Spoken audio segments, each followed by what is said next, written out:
د پیښور تازه میوو منډی کې د کینو بولی روانه ده. افغانستان سره د کینو کاروبار کوونکي اړتیان د نرخ ناری لګوي، خو افغان تجاران د زیاتو ټکسونو او خرچو له امله نه دي اړ چې سودا وکړي.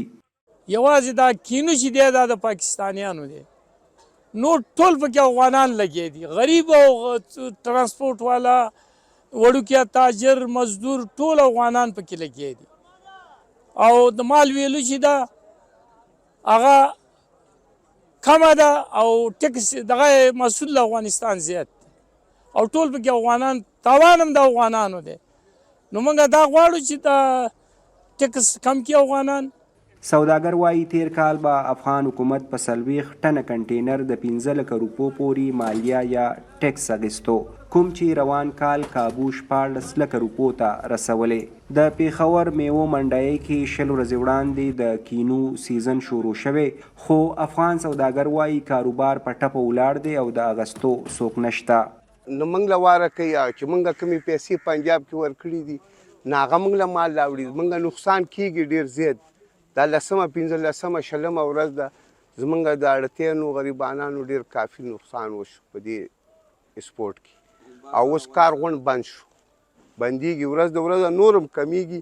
دا نه چې دا به د دې نه به نورم کمیږي، ځکه چې دا پیسې نه برابروي. زمونږ داسې پیسې غر کېږي، داسې خرابتیا راځي.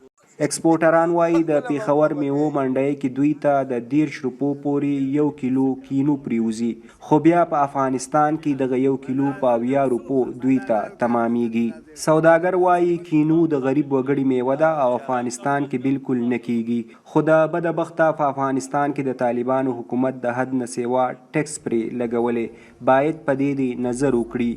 سنټرې شی ته چې روان دی په هغې باندې دومره خرچه نشته لکه چې زموږ د افغانستان دی لاس ته دومره. دوبۍ ته پې 10 لکه خرچه ده، دلته پې 19 لکه د ګاډي سره خرچه ده، د ګاډي کرایې سره 15.5 لکه روپۍ خالي دا ټیلر د خرچې اخلي.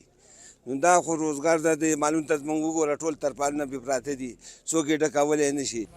وایس اف امریکا ډیوا د کینو په میوه د حد نه زیاتې مالیې لګولو په اړه په افغانستان کې د طالبانو حکومت د مالیې وزارت د اړوند چارواکو سره څو وارې د رابطې هڅه وکړه، خو د ډیوه سوالونو ته د ریپورټ جوړېدو پورې جواب ونه وایو.